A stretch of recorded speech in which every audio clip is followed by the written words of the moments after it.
Praise the Lord. Happy Easter. ఈరోజు వాక్య భాగం 1 కొరింథీయులకు రాసిన పత్రిక 15వ అధ్యాయం 17వ వచనం. క్రీస్తు లేపబడిన ఎడల మీ విశ్వాసము వ్యర్థమే, మీరింకను మీ పాపములలోనే ఉన్నారు.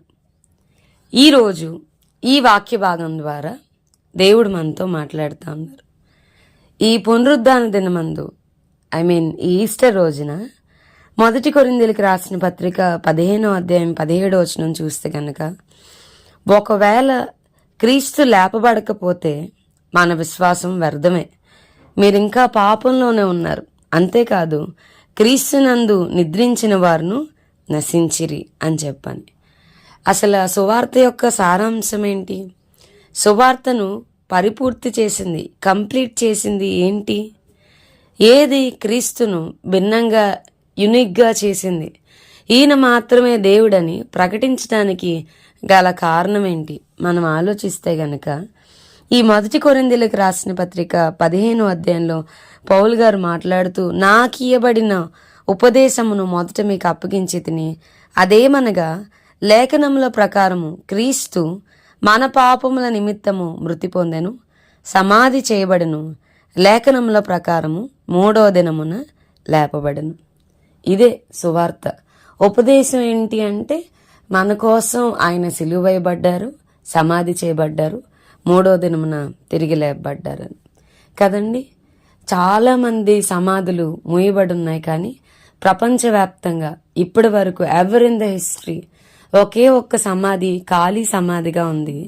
అలాగే ఆయన సజీవుడు అని మనం ప్రకటించడానికి, ఆయన ప్రార్థనలు వింటాడు, ఆయన చూస్తున్నాడు, ఆయన సజీవుడైన దేవుడు, సర్వయుగములలో సజీవుడు అని మనం ప్రకటించడానికి గల ఒకే ఒక కారణం, ఆయన మరణాన్ని జయించాడు. సమాధి ఆయన్ని బంధించి ఉంచలేదు, మరణం ఆయన్ని మృంగివేయలేదు. ఓ మరణమా, నీ ముల్లెక్కడని మరణపు ముల్లును వెరచిన దేవుడు, పునరుద్ధానుడే 3వ దినమున తిరిగి లేచిన దేవుడు కాబట్టి ఆయన సజీవుడు అని మనం ప్రకటించగలుగుతున్నాం. ఒకవేళ ఆయన కనుక మృతులలో నుండి తిరిగి లేపబడకపోతే మీ విశ్వాసము వ్యర్థమే, మనం ఇంకా పాపంలోనే ఉండేవారం అని అంటా ఉన్నారు పౌలు గారు. సో మన విశ్వాసం ఇప్పుడైతే వ్యర్థం కాదు, ఎందుకనంటే ఆయన తిరిగి లేపబడ్డాడు. ఈ ఈస్టర్ రోజున తన పునరుద్ధాన శక్తి, క్రీస్తును మృతుల్లో నుండి లేపిన అదే శక్తిని మనకివ్వాలని దేవుడు కోరుకుంటున్నాడు.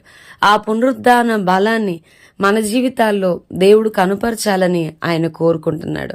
సేమ్ ఆయన మరణాన్ని జయించినట్లుగా మనం కూడా మన బలహీనతలు, మన పాపము, వీటన్నిటిలో మన వ్యసనాలు, వీటన్నిటిలో కూడా ఆ పునరుద్ధాన శక్తి, ఆ పునరుద్ధాన బలము విడుదల చేయాలని ఆశపడుతుండగా, మనం కూడా ఓడిపోయిన జీవితం, పాపాన్ని జయించలేని జీవితం కాకుండా ఇంత పరిశుద్ధులైన దేవుణ్ణి కలిగి ఉన్న మనం పరిశుద్ధంగా లేకపోతే ఇంకెవరు పరిశుద్ధంగా ఉంటారు? సో ఈ పునరుద్ధాన బలము మన జీవితాల్లో నిశ్చయంగా కనుపరచబడును గాక. ప్రార్థన చేసుకుందాం. ప్రభా, ఈరోజు వాక్య భాగం ద్వారా మీరు మాతో మాట్లాడినందుకు వందనాలు. వాక్యం వింటున్న మా ప్రియులైన వారందరి జీవితాల్లో మీ యొక్క పునరుద్ధాన బలాన్ని విడుదల చేయండి. క్రీస్తును మృతులలో నుండి లేపిన అదే శక్తి వారి జీవితాల్లో కూడా ఆపరేట్ అవ్వడానికి కృపను అనుగ్రహించమని, జయ జీవితం నైనా పాపం మీద జయాన్నివ్వండి, రక్తం కారునంత మట్టుకు పాపాన్ని జయించడానికి కృపను అనుగ్రహించమని, దైవానికి వందనాలు. విస్తరించిన కృపను వినియోగించుకుంటూ కృపను అనుగ్రహించమని, వాక్యం వింటున్న మా ప్రియులైన వారిని అందరినీ దీవించమని యేసు నామమున అడిగి వేడుకొంచున్నాం తండ్రి. Amen. God bless you and have a blessed day.